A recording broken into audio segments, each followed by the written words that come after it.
Hello, my name is Rod Gillis, and I'm the Education Director at the American Numismatic Association. Very often, the association will get a phone call from a hobbyist who is interested or has been requested to make a presentation to a classroom of students. Sometimes, these well-meaning people will ask how we can help them.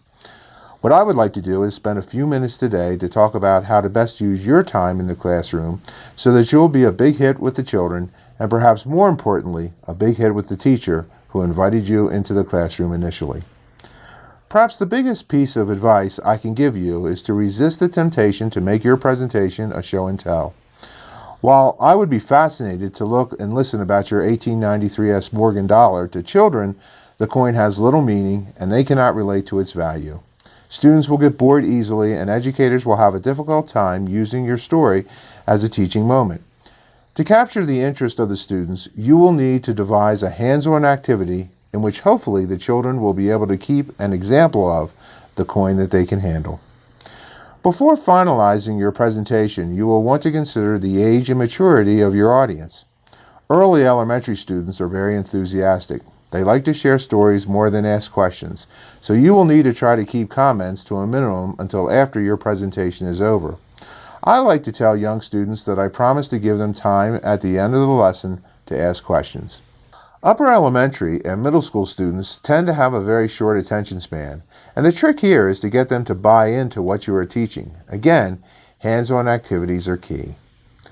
Working with high school students will allow you to get into more depth with the subject at hand. I encourage questions from high school students, as it shows that when they ask questions, they're interested in the subject. It is always best to work with the teacher and find out what topic the class is working on. That way, you can tailor your activity to the topic at hand, which will make it easier for the students to follow and give you more of a purpose. As you are probably aware, using coins is appropriate in teaching concepts in history, math, geography, science, economics, art, foreign language, and pretty much any other subject taught in school. Standing in front of a group of students can be frightening, and many students will pick up on your fear. It's best to remain calm and give the appearance that you are in control and having fun. It's wise to overplan rather than run out of material. However, if you don't get to everything you plan, that's fine as long as you have the students understand the main point or points behind your activity. There's nothing wrong with keeping things relatively simple. Remember, you know more about the subject of numismatics than anyone else in the room. If you are prepared and believe in your activity, relax. The students pick up on your confidence and respond accordingly. If you belong to a coin club associated with the American Numismatic Association, I want you to know that we're in the process of unveiling a program called Adopt a School, where we'll be challenging each club to identify a school and try to work with them in terms of lessons and even an after-school coin club activity.